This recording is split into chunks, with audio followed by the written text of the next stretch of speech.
¿Qué tal? Bienvenidos a un nuevo episodio de Sana Distancia con César Hernández, para el 7 de Chiapas, por supuesto. El día de hoy me acompaña una persona que trae un tema muy interesante y está relacionado con el tema que le debe interesar muchísimo, sobre todo a los empresarios. Hoy día, con el tema de la famosa pandemia COVID-19, pues todas las empresas están enfocadas en la prevención del tema sanitario, asunto que no vamos a abordar el día de hoy, que no es el tema de la plática. Ya saben, el tapabocas, la sana distancia, lugares cerrados, etcétera. Pero hay otro tema en cuestión de prevención que los empresarios deben tener muy presente y estar alerta. Y para eso invité el día de hoy al maestro Carlos Méndez. El día de hoy nos va a platicar de situaciones que a veces pasan desapercibidas, que no deberían, y por eso lo invité a que esté con nosotros. ¿Qué tal, Carlos? ¿Cómo te va? Buenas tardes. El 7 de Chiapas. El medio de todas las voces. Hola César, buenas tardes. Muchas gracias por la invitación. Les saludo con mucho gusto a todo tu auditorio. La verdad es que cuando me invitaste lo recibí con bastante agrado, sobre todo por el tema de compartir para poder prevenir. Así es que a tus órdenes y a las órdenes de todos los radioescuchas. Gracias, Carlos. Tú eres especialista en este asunto de la prevención de los delitos financieros. Más o menos, vámonos al principio. Tú eres contador público de carrera, ¿estoy bien? Sí, mi profesión es de contador público, César. Pero finalmente, con el tiempo en tu carrera, te has venido especializando en esta situación de la prevención de los delitos financieros, hablando específicamente del lavado de dinero y financiamiento al terrorismo. Pareciera que cuando hablamos de algo así, como que si fuera algo muy exclusivo de los delincuentes, pero al parecer, y ahí es donde tú entras con tu información súper importante, al parecer cualquiera puede ser víctima de una situación de este tipo. Sí, desde luego, sobre todo por lo que acabas de comentar, querido César, pareciera que fuera puro tema de delincuentes. Sin embargo, también la delincuencia ya evolucionó de tal suerte que hoy tenemos al delincuente financiero, que es el delincuente que no usa una pistola, que no usa un arma, sino que usa una computadora con conexión a internet y que busca cómo burlar las leyes. Es decir, hay un conocimiento técnico y práctico para poder evadir. Y entonces el tema de prevención de lavado de dinero tiene mucho que ver ahora con los temas de, lejos del narcotráfico. No digo que eso ya no se dé. Aparte del narcotráfico, también tenemos los temas de corrupción, por ejemplo, los temas de desvío de recursos y los temas que tú bien comentabas hace un momento, que tienen mucha injerencia con el sector empresarial, que sería en este caso el tema de impuestos, la evasión fiscal, querido César. Entonces, prácticamente ya todos estamos inmersos en esto porque todos pagamos impuestos, porque todos interactuamos con el sistema financiero todos los días, al tener una cuenta bancaria, al tener a lo mejor un crédito con algún banco o con alguna tienda departamental. Estamos interactuando con empresas que conforman el sistema financiero mexicano y eso nos hace vulnerables, querido César. Sí, para que lo entendamos, la mayoría que no somos expertos en el tema, yo quisiera pedirte que me corrijas si estoy mal con un ejemplo. Podemos hacer un depósito de X cantidad de dinero en efectivo en nuestra cuenta bancaria y sin saber podemos ser acusados del delito de lavado de dinero. ¿Estoy bien? Desde luego, César, sobre todo porque ha venido, incluso cuando escuchamos las noticias, prendemos la tele, la radio, escuchamos un tema reciente que es el del congelamiento de cuentas bancarias y que mucha gente termina en la cárcel, a lo mejor no por lavar dinero, sino que están vinculados a una operación con recursos de procedencia ilícita. Esto quiere decir que antes se tuvo que haber cometido un ilícito y obtuvieron una ganancia y para ello ubican a otras personas para que ellos sirvan de prestanombres. Entonces aquí lo estamos aterrizando a un escenario de que a cualquiera nos puede pasar. Es decir, cualquier ciudadano de a pie podemos ser víctimas o cómplices si lo sabemos. Entonces aquí hay una figura bien interesante que podemos jugarla cualquiera de nosotros, porque podemos ser víctimas si nos engañan o cómplice en el caso de saber y aún así prestar ayuda, auxilio o cooperación en la comisión de este tipo de delitos que a lo mejor estamos hablando de un tema de prestanombres, ya lo comentaba, y que esto es muy común. Por ejemplo, de repente hay muchas personas que en vez de abrir una cuenta bancaria, le van y le piden prestado al primo o al primo de un amigo, al conocido, al vecino, van y le dicen, oye, ¿será que me pudieras prestar tu cuenta bancaria para poder recibir un dinero que me van a depositar? Y mucha gente confiada presta su cuenta sin saber el origen de esos recursos que generalmente son en efectivo. Entonces, a lo mejor el origen ilícito, a lo mejor les pagaron por un secuestro, por ejemplo, vamos a decirlo, o también por el secuestro de datos. Ahorita ya también se da el secuestro de datos. Recordarás, César, que cuando, así como tú lo comentaste al principio, con esta nueva normalidad, el tapabocas, pero también hubo una situación, el distanciamiento social, que César, esto hizo que el distanciamiento social como medida para mitigar los contagios de esta enfermedad del SARS-CoV-2, como también se le conoce al coronavirus, pues desde luego entra el distanciamiento social, pero ¿qué sucedió? Nos trasladamos todos a la red mundial llamada Internet. Y entonces, ahora también estamos vulnerables, no solo de manera financiera, de manera con los datos personales, y aquí a lo mejor también recordarás el tema de esta ley que ha quedado en letra muerta de la Ley Federal de Protección de Datos Personales en posesión de particulares, que también de repente se transforma en un delito financiero porque al rato nuestros datos personales andan siendo vendidos aquí al mejor postor. Entonces, desde ahí nos vamos vulnerando y cualquiera, desde el momento en que pueda recibir un depósito bancario de origen ilícito, puede ser vinculado a este tema y terminar en la cárcel. Se contempla pena de cárcel, pena de prisión, entonces es importante conocer estos casos para poderlo prevenir. Ya lo decías, confirmo lo que estabas comentando, desde el simple hecho de prestar la cuenta bancaria, podemos estar ligados a este tipo de operaciones, César. He visto que platicas o que has hecho algunas conferencias, porque también eres conferencista y has dado conferencias, no solamente en Chiapas, no solo en México, sino también en otros países en Latinoamérica, y te he visto hablar de los delitos financieros en emergencias sanitarias. ¿De qué se trata esto? ¿Es más o menos de lo que estás hablando? Sí, desde luego, los delitos financieros siempre han estado presentes. Sin embargo, recordemos que hay una vulnerabilidad siempre. Y durante una emergencia, el caos que causa la emergencia es muy bien aprovechado por el delincuente financiero. Así es que son temas que se tienen que ver. Por ejemplo, ahorita pudiéramos hablar de un tema que hoy escuché en la mañana, se me ocurre. La vacuna contra el coronavirus. Esta vacuna tan competida, tan mencionada, que ya varios, 3, si no mal recuerdo, ya los tienen. Sin embargo, viene un tema aparejado con esta situación que pudiera ser, de entrada, ahorita la vacunas falsas que pudieran ser, vacunas en sobreprecio, es decir, que si vale 10 pesos, pues esta te la vendemos en 1,000, ¿no? Por decir un ejemplo así muy, muy didáctico. Si vale 10, te la venden en 1,000. Un sobreprecio que pudiera estar terminando o siendo ligado a un tema de corrupción y desvío de recursos. Esos son los delitos financieros que se esconden detrás de una pandemia, detrás de una emergencia sanitaria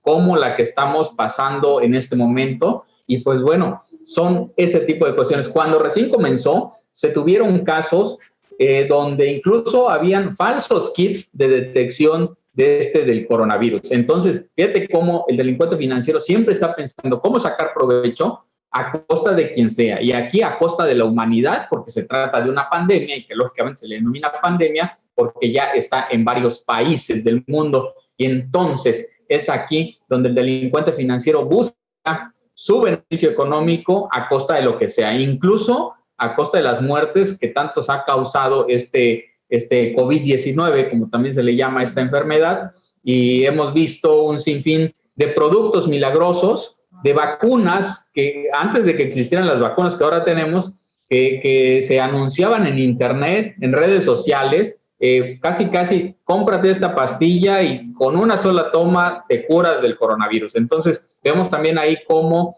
se dan este tipo de fraudes, de estafas a través de internet, y que incluso muchos Perdón que te interrumpa, Carlos, perdón que te interrumpa, pero ahí me quiero detener.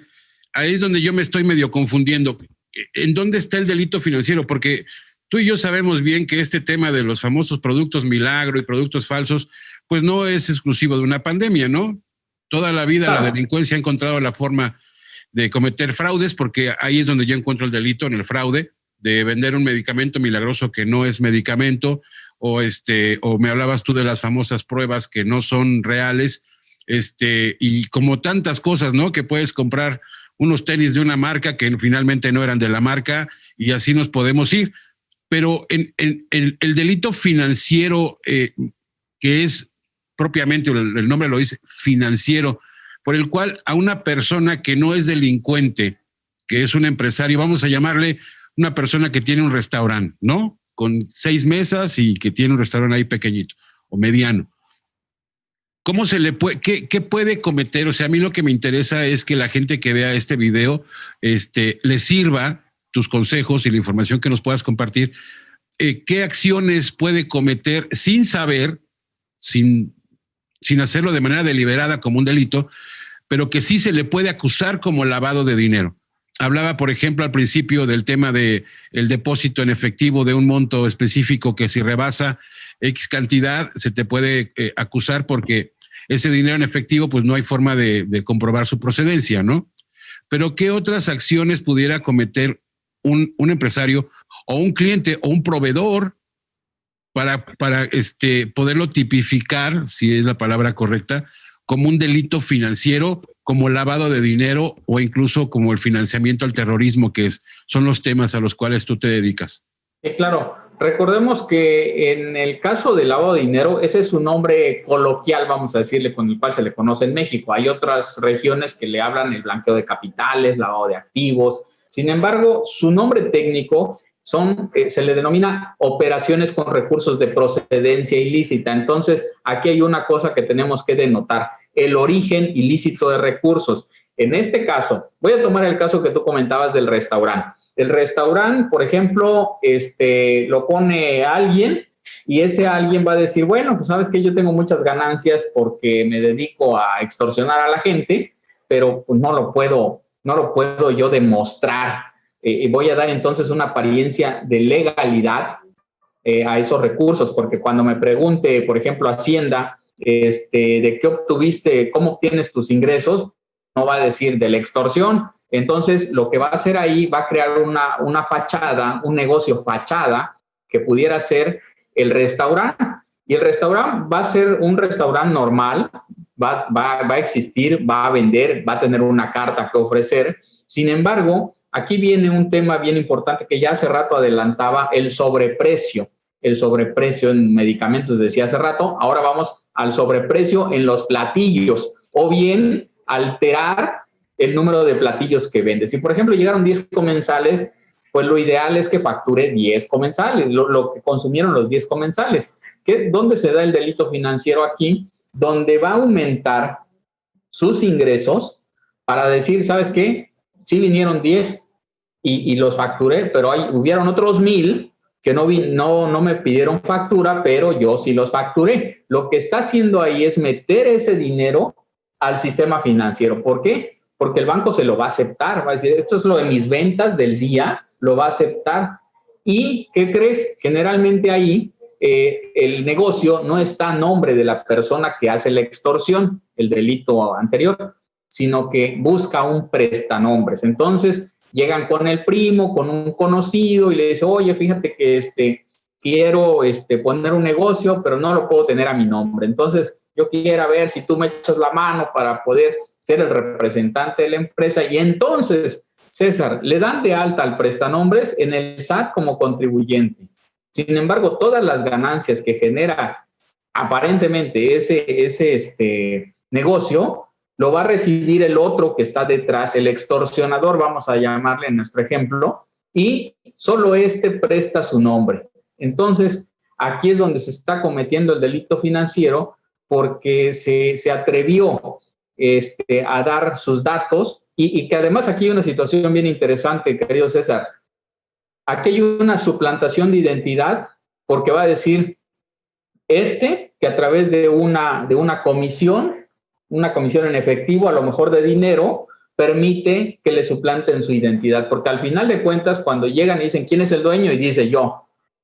Pero tú no estás registrado en el SAT. Ah, no, sí, pero es que él es mi representante. Entonces vemos cómo ligan a personas a través de la comisión de este tipo de delitos financieros. Pero si te das cuenta, el dinero ilícito, los 10 que sí vendió, esos son lícitos, no originalmente, porque llegaron y comieron, consumieron, y es un dinero limpio, es un dinero que sí cobró a la buena. Pero los otros 10, 100 o 1000 clientes que no llegaron, solo sirvieron para inflar y meter el dinero de la extorsión al restaurante. Y entonces, aquí me estás hablando de dos términos que muchas veces se ven en las noticias, en los periódicos, pero que tal vez la mayoría no entiende. Me estás hablando primero del blanqueo de recursos, o sea, tratando de coloquializar el término, es meterle dinero malo al bueno, ¿no? Para que ya nadie me lo persiga o nadie me persiga.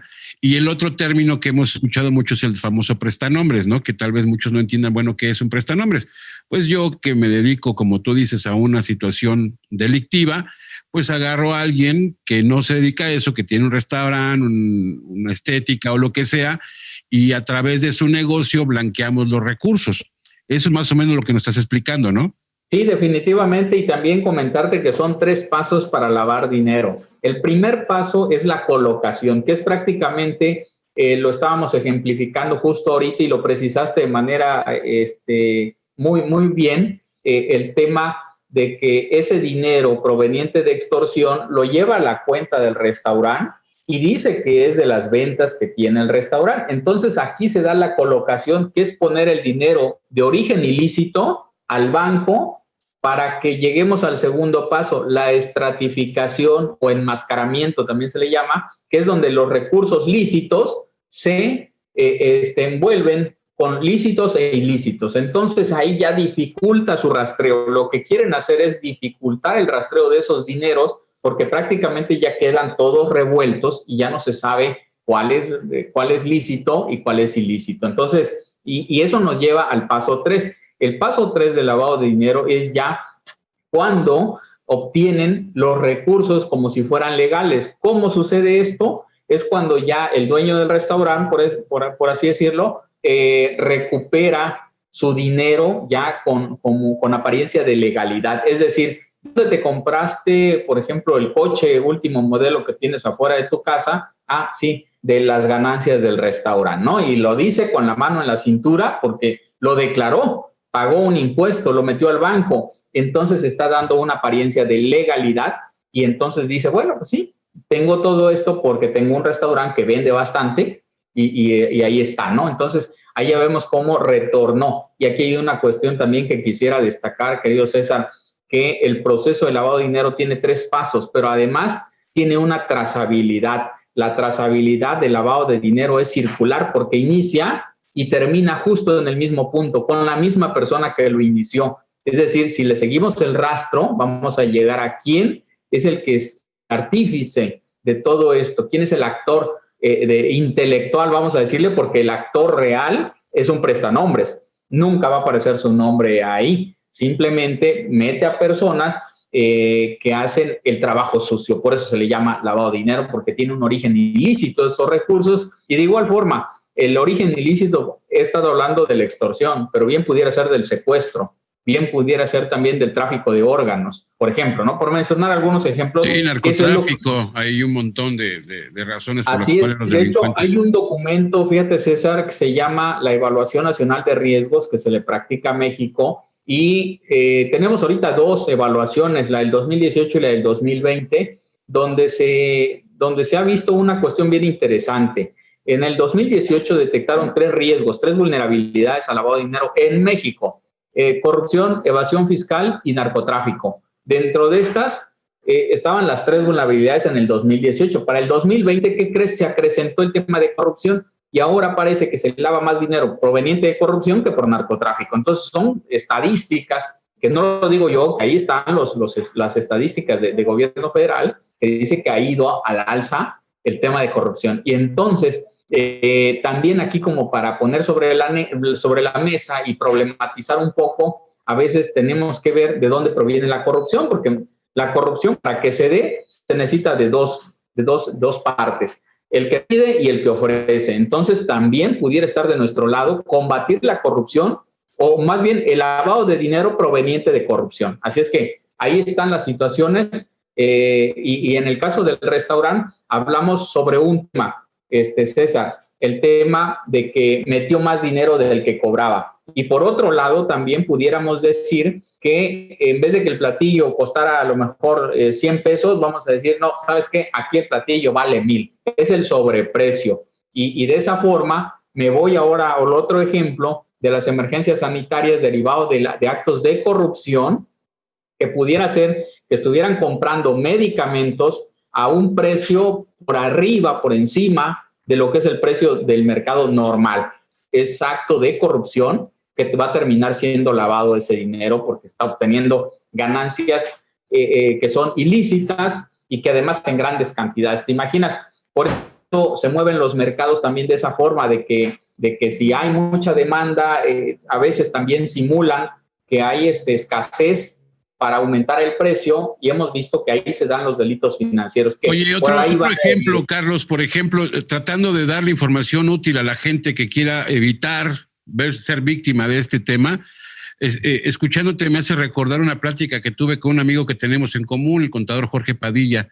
Él me decía, ojo con la tarjeta de crédito también, porque puede suceder, como ha sucedido en algunos casos, que tú no tienes acceso al crédito, o tal vez tienes una tarjeta que su límite de crédito está al tope, y se te hace fácil hablarle al primo, al vecino, oye, préstame tu tarjeta para hacer una compra porque mi tarjeta no va a pasar, préstame tu tarjeta, págalo con tu tarjeta y yo te voy dando el dinero y se pagan las mensualidades. Y tal vez el nivel de confianza es tal que el otro dice, órale, sí, no hay problema, yo hago la compra y tú me das el dinero para pagar la mensualidad. Ahí también podemos correr ese riesgo, ¿no? Y desde luego recordemos que volvemos otra vez a la figura de hace rato del prestanombres. Es decir, el crédito va a tener un destino, en este caso un destino que no es el quien lo está pidiendo. Vamos a decirle, la persona 1 es el que tiene el crédito, la tarjeta de crédito, y la persona 2 es la que le pide a esta 1 que le solicite un crédito. Y entonces está usando el prestanombres de esta persona 1. Así es que lo peor del caso, querido César, es que ahí está dando la autorización para que le suplanten la identidad, porque al final vemos que para no era el crédito, era para el otro. Entonces está permitiendo que usen su nombre para otros fines. Entonces, si estamos hablando de una tienda departamental, pues bueno, va a sacar un artículo, pero a lo mejor, y dice,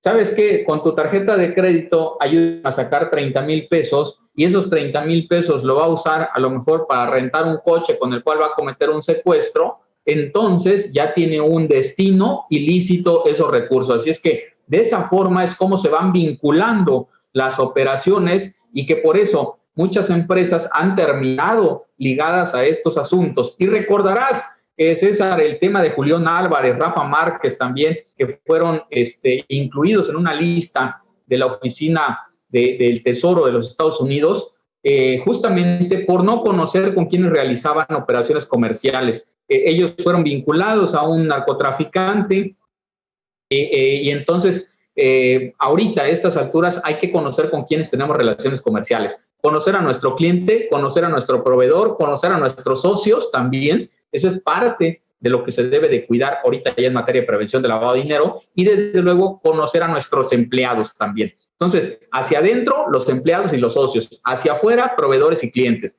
De esa forma podemos ir blindando un poco la empresa, y esto no quiere decir que va a estar exento, simplemente vamos a estar mitigando el riesgo. Hay que decir algo, querido César, en materia de prevención de lavado de dinero no existe el riesgo cero, por eso solo se puede mitigar, llevar a su expresión mínima el riesgo de ser usados en la comisión de estos delitos, porque hace rato también te comentaba, pudiéramos ser usados y entonces seríamos víctimas, pero si lo sabes, entonces eres cómplice. Ahí hay una cuestión que también debe de interesar mucho a la ciudadanía para que lo tomen en cuenta, César.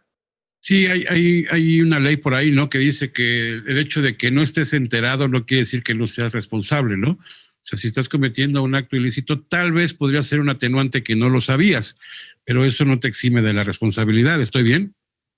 Así es, sí, definitivamente, y que también ahí dentro de la Ley Federal de Prevención de Lavado de Dinero, justamente habla, y hay una laguna ahí porque dice cuando tenga conocimiento, es decir, si no tiene conocimiento no pasa, pero es justamente ahí donde empiezan las labores, las tareas del empresario de identificar al cliente, que eso es un proceso de lavado de dinero, que hay que conocer al cliente antes de realizar operaciones. Y esto me lleva a un ejemplo, César, con esto que comentabas. Cuando vamos a una agencia de coches, por ejemplo, es una actividad vulnerable al lavado de dinero. Está contemplado dentro del artículo 17 de esta Ley Federal de Prevención y menciona que debe identificar al cliente antes de venderle un coche. Entonces, ¿qué es lo que sucede? Muchas veces al interior se vulneran los propios controles de prevención porque con la intención de que quieran vender un coche, muchas veces el ejecutivo, el vendedor, lo que hace es que se brinca los controles de prevención de lavado de dinero y él casi va contestando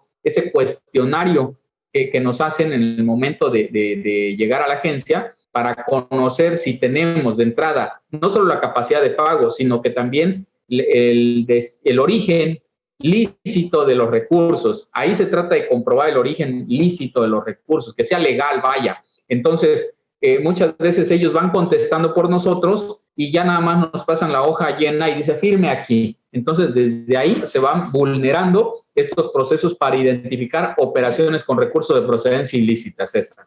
Entonces, regresando al tema de las recomendaciones, también recomendarías eso, ¿no? Que cuando compres un vehículo, desde luego, fíjate que seguimiento total a la compra. Sí, desde luego. Dentro de la Ley Federal de Prevención, en el artículo 18, establece ahí varias obligaciones, sin embargo, no están contenidas todas. De entrada, no nos dice cómo hay que identificar al cliente. Muchas personas creen que están aplicando todo solo con el hecho de conocer el artículo, pero en esta materia no solo basta conocer el artículo, sino que también es necesario saber identificar al cliente, porque hay dos procesos, César: identificar y conocer al cliente, que aunque parezca lo mismo, es diferente. Identificar, a lo mejor ya me identificaste tú en el momento que me hiciste favor de hacerme la presentación, un poco de lo que he hecho, y entonces ya saben mi nombre, Carlos Méndez, pero el proceso de identificación precisamente habla de emparejar los datos que yo te declaro contra los documentos que yo te presento. Entonces, vamos a hacer esa identificación entre datos y documentos y ahí vamos a tratar vamos a indagar algunas diferencias que pudiera yo tener. Por ejemplo, si te doy una fecha de nacimiento errónea, entonces te va a levantar una alerta. Pero cuando este proceso lo hace el mismo ejecutivo que te va a vender el coche, si lo hace la misma persona y él solito se revisa, no se va a encontrar ningún error. Por eso es importante aplicar de manera correcta este tipo de procedimientos, de identificar al cliente. Primera tarea, número 1, para prevenir: identificar al cliente. Conocer su transaccionalidad es otra. Integrar su expediente, contar con un manual de prevención de lavado de dinero, capacitarse en esta materia.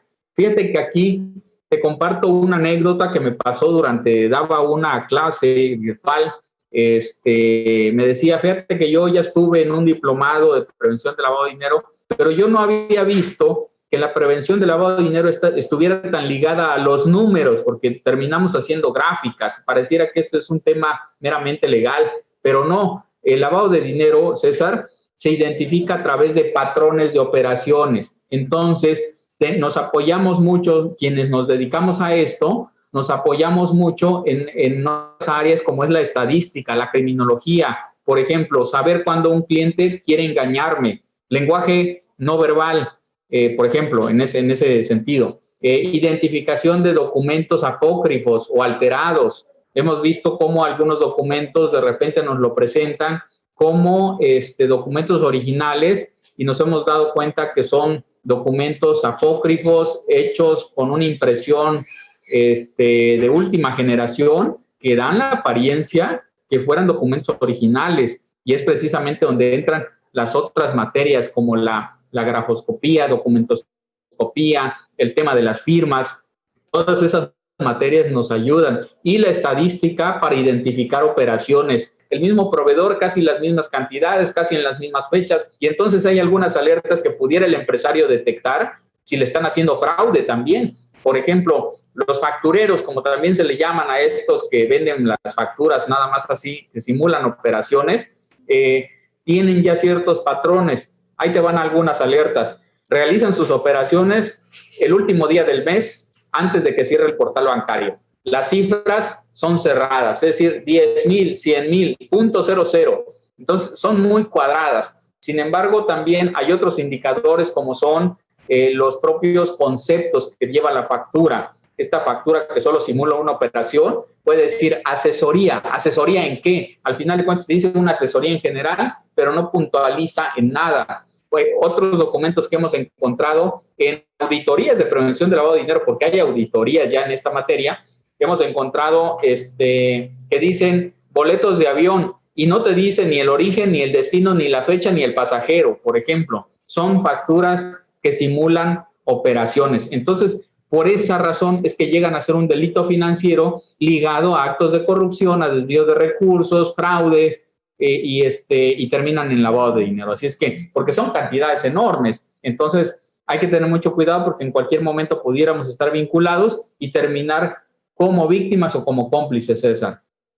Ok, Carlos, por lo que veo, tú te dedicas también a, no nada más das conferencias, también das asesoría. Si algún empresario por ahí requiere asesoría de tu despacho, ¿cómo te contactan? Sí, claro, con mucho gusto. Estamos en el 2120-171, es un teléfono local, 2120-171, y en Facebook como Asigemsa 1, ASI, G de gato, EMSA 1, Asigemsa 1, y ahí estamos para servirles, y el 2120-171, que es un número local, ahí nos van a contactar, ahí tenemos los servicios, y un número de teléfono, por si quieren un WhatsApp, es el 55-74-85-52-67. Ese WhatsApp, ahí nos encuentran, los podemos apoyar al 55-74-85-52-67. Tenemos cobertura a nivel nacional e internacional, viajamos hasta donde esté y hacemos uso también de las tecnologías de la información para temas a distancia. Así es que durante esta pandemia también nos tuvimos que adaptar a esta nueva normalidad y pues bueno, también estamos haciendo incluso las auditorías de manera virtual con todos los procedimientos que requiere. Y aquí es importante destacar, César, que también no solo soy yo, hay un equipo detrás que me asiste siempre, donde van expertos en cada materia y hemos llegado a necesitar incluso la presencia de un criminólogo, de la psicóloga, por ejemplo, y el equipo es multidisciplinario, contadores, abogados, ingenieros en gestión empresarial, comercio exterior, para poder identificar una gama de delitos financieros para la empresa que nos contrate. Capacitación, asesoría, consultoría, negocio en marcha, toda esa parte es la que hacemos, César. Pues se nos está terminando el tiempo, Carlos. Me resta solamente agradecerte mucho el tiempo y la disponibilidad y haber compartido con nosotros toda esta información súper importante e interesante. Perfecto, César, muchísimas gracias por el espacio. Recordemos que esto sigue, hay que estar pendientes de las tipologías que se van desarrollando, porque esto va evolucionando y entonces van saliendo ciertas tipologías como para poder identificar cualquier delito financiero que pudiera estar relacionado con el lavado de dinero, César. Muchas gracias, Carlos, que estés muy bien. Muchas gracias, buen día. El 7 de Chiapas. El medio de todas las voces.